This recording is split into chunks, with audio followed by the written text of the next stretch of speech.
গোলাপ কি শুধু গাছে ফোটে নাকি? আজ আমার রান্নাঘরেও গোলাপ ফুটেছে। আজকের রেসিপি হলো রোজ মোমো। তার জন্য আমি এখানে 300 গ্রাম ময়দা নিয়েছি, তার মধ্যে সামান্য একটু নুন দিয়ে ভালো করে মাখিয়ে নিলাম। এবার তার মধ্যে অল্প অল্প জল দিয়ে একটা বেশ ডো বানাবো। খুব বেশি শক্তও হবে না, আবার একদম নরমও হবে না, এমনভাবে ডোটা বানিয়ে নিতে হবে এবং 30 মিনিটের জন্য এটা একটু ঢাকা দিয়ে সাইডে রেখে দেবো। এবার মোমোর পুর করার জন্য এখানে বেশ অনেক কিছু জিনিস নিয়ে নিয়েছি, তা আমি একে একে করে আপনাদের দেখাবো।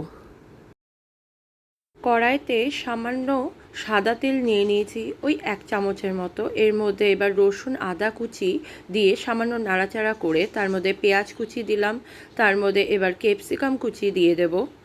কিছুক্ষণ নাড়াচাড়া করার পরে এর মধ্যে এবার বাঁধাকপি কুচিগুলো দিয়ে দেব। কিছুক্ষণ নাড়াচাড়া হয়ে গেলে এবার কিমা গোটা দিয়ে ভালো করে 1 মিনিটের জন্য নাড়াচাড়া করে নেব। এবার এর মধ্যে নুন, একটু গোলমরিচের গুঁড়ো, ডার্ক সোয়া সস দিয়ে আবার নাড়াচাড়া করব এবং কিছুক্ষণের জন্য ঢাকা দিয়ে দেব। এই ঢাকা দেওয়া অবস্থায় যে জলটা উঠে আসবে তার মধ্যেই চিকেনটা এবং বাকি সবজি সেদ্ধ হয়ে গিয়ে আমাদের পুর কিন্তু একদম রেডি হয়ে যাবে। ময়দা মাখার থেকে ছোট ছোট করে লেচি কেটে নেব আমরা, একদম ছোট ছোট করেই কেটে নেব, ঠিক এইভাবে। এবার এই ছোট ছোট লেচিগুলো এক এক করে সামান্য একটু ময়দা ছিটিয়ে বেলে নেব। দেখবেন যাতে সাইডগুলো মোটা না থাকে, সাইডগুলোকে একটু পাতলা করে নিতে হবে। এবার 3টি বেলে রাখা লেচিগুলোকে ঠিক এমনভাবেই সাজাতে হবে এবং তার উপরে এইভাবে পুরটাকে লম্বালম্বিভাবে দিয়ে দিতে হবে।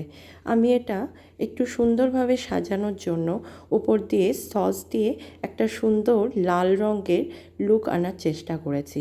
আপনারা চাইলে দিতেও পারেন, নাও দিতে পারেন, এটা সম্পূর্ণই অপশনাল। দেখুন আমি যেইভাবে করছি ঠিক এইভাবেই করবেন। এবার ফোল্ড করার পর উপর দিয়েও আবার একটু সস লাগিয়ে দিয়েছি এর মধ্যে এবং চারিপাশে একটু ছড়িয়ে দিলাম। এবার বাঁ সাইড থেকে এইভাবে রোল করতে থাকবো। দেখুন যেভাবে আমি করছি ঠিক এইভাবে।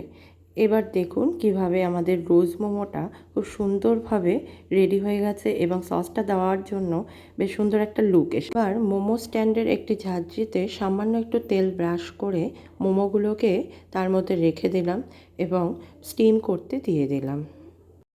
থেকে 20 মিনিটের জন্য স্টিম করলেই আমাদের রোজ মোমো একদম রেডি।